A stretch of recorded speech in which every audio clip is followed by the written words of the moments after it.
Okay. Hello everyone and welcome back to Gyna Care channel.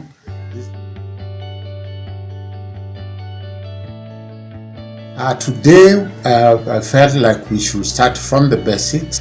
Now this aspect of antenatal clinic or antenatal care, and therefore today we want to talk a little bit about it so that at least you're more enlightened to know exactly when you're supposed to go for antenatal care, when to start, when to end, what to expect, and things like that.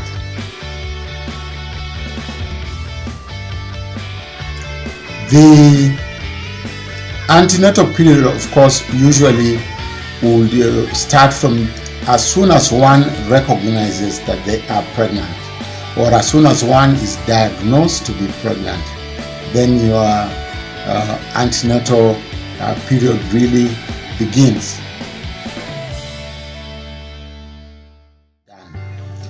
Now, the myth previously has been that when one becomes pregnant, then one usually would wait for about 3 to 5 months before one starts attending any clinic or seeing any physician or gynecologist. That is a myth, and that is the old school of thinking that as soon as one is pregnant, is diagnosed to be pregnant, or misses her period, let us say, and is confirmed pregnant, then one needs to start attending antenatal clinic, and one needs to attend antenatal clinic for all the period that one is pregnant. It is very common, especially for first-time mothers, to attend antenatal clinic, and sometimes, unfortunately, second-time mothers or third-time mothers tend to be more of the defaultees of attending antenatal clinic because they feel that now they know it all, and therefore they do not need to attend as frequently as they should, or not attend at all, or attend at the very end. That is not proper. The pregnancy is usually divided into 3 sections, okay, which we call trimesters. There's the first trimester, which is usually from 0 to 13 weeks, and the second trimester, which is 13 weeks to 26 weeks, and the third trimester, which is 26 weeks to delivery. The delivery is usually 39-40 weeks. So there are 3 trimesters.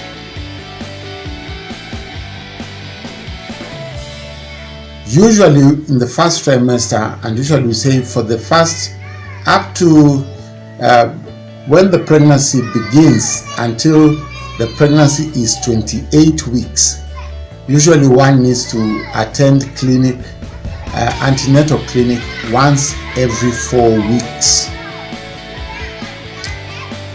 After 28 weeks, between 28 weeks and 36 weeks, one needs to attend antenatal clinic once every 2 weeks.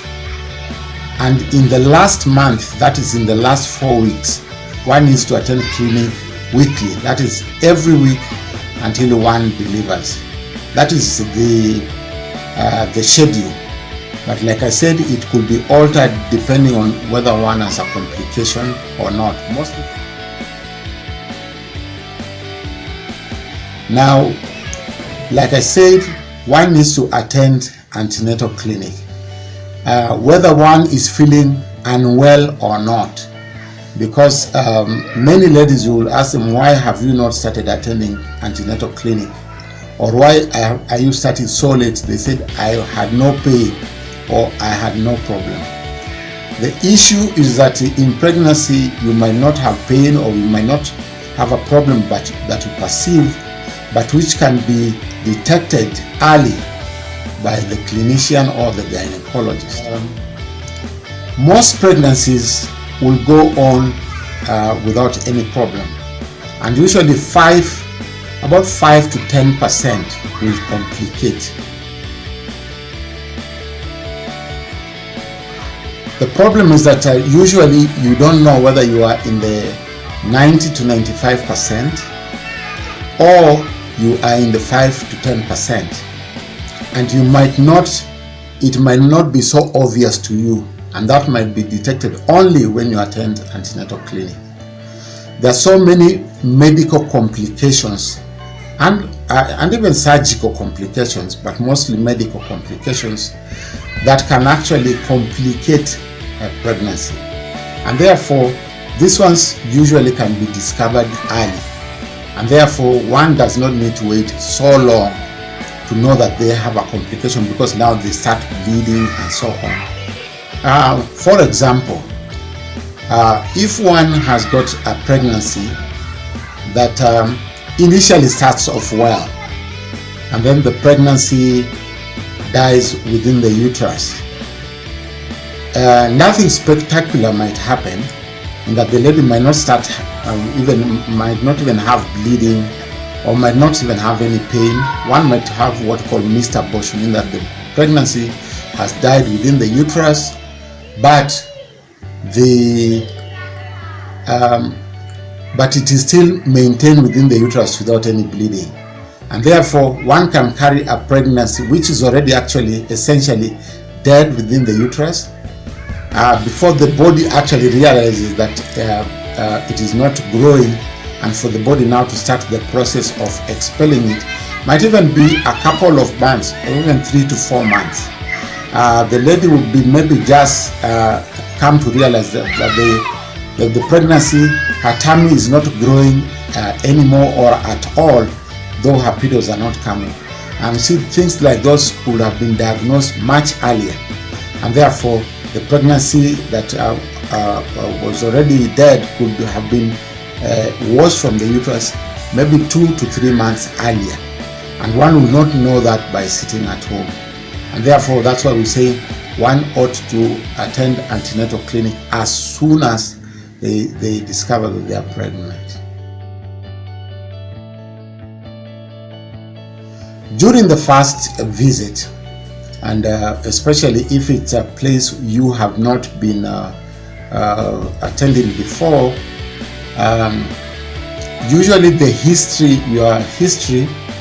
of the mother will be taken, the family history, to find out whether you have got a history of diabetes, the family has got a history of diabetes, or any chronic illness, diabetes, asthma, tuberculosis, hypertension, and any other illness that could be genetic, or could be because of the environment that the lady is, then could affect the lady and affect the pregnancy.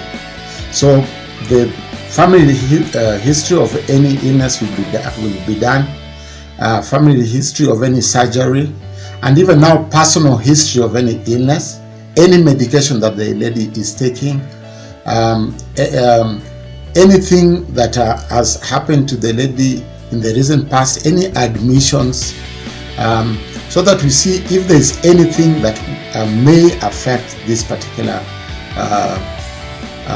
pregnancy. Let me add also that the history of her previous pregnancy, if it's not her first time pregnancy, the history of how her previous pregnancy was and what the outcome was will also be taken. It will help us to know how to manage her in this particular one, and there are things that tend to be repeated. For example, if a mother had preeclampsia or a hypertensive disease in pregnancy, then it is possible that their chances of having high blood pressure in this particular pregnancy are higher than one who has not had high blood pressure in pregnancy, and therefore those things give us a direction. Now, usually we advise that particular tests be taken. Okay, there are basic tests that we do, but others we may have to do for particular ladies because of their history and their age, and maybe history of maybe the outcome of the other pregnancies and so on. But basic tests that we usually will do are usually about 5 or 6 that are usually have would steer us during this pregnancy to say, these are the things we are watching out for this particular pregnancy. Because let me hasten to add is that no two pregnancies are alike. No two pregnancies are alike, and not even any two pregnancies in the same lady are alike. And therefore, just because you had 2 normal pregnancies, it does not mean that your 3rd pregnancy will be normal, because each pregnancy has is treated in its own merit. So a general checkup will usually be done.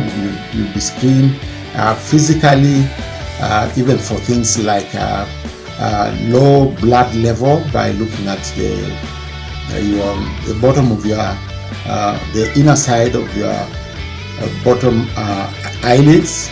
We'll check your tongue, your fingers, and just check generally that one is in good health, and check for any obvious issues that could affect this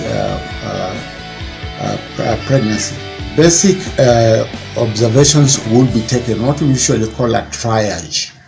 I usually do something like check your vital signs. That will check your height, will check your weight, will check your temperature, will check your pulse, will check your blood pressure.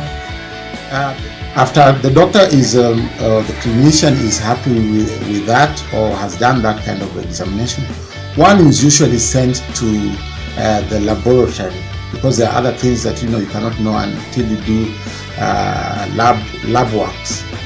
And this one usually will include hemoglobin, or test for your blood level. Secondly, one will usually want to know the blood group of the lady. One will usually also check for blood sugar, because diabetes in pregnancy is a big problem, and pregnancy by itself tends to be what we call diabetogenic, and therefore there are even people who are usually not diabetics but become diabetics, have diabetes in pregnancy. So blood sugar will also be taken. Then one usually will be tested for syphilis, because syphilis is one of the major infections that causes abortion and defects in pregnancy. And of course, HIV test usually is now like almost mandatory for everybody to have it done, although of course it is done after what is called a pre-counseling, pre-test counseling, and a post-test counseling, so that one is prepared for it. And in our case here now, we do what we call hepatitis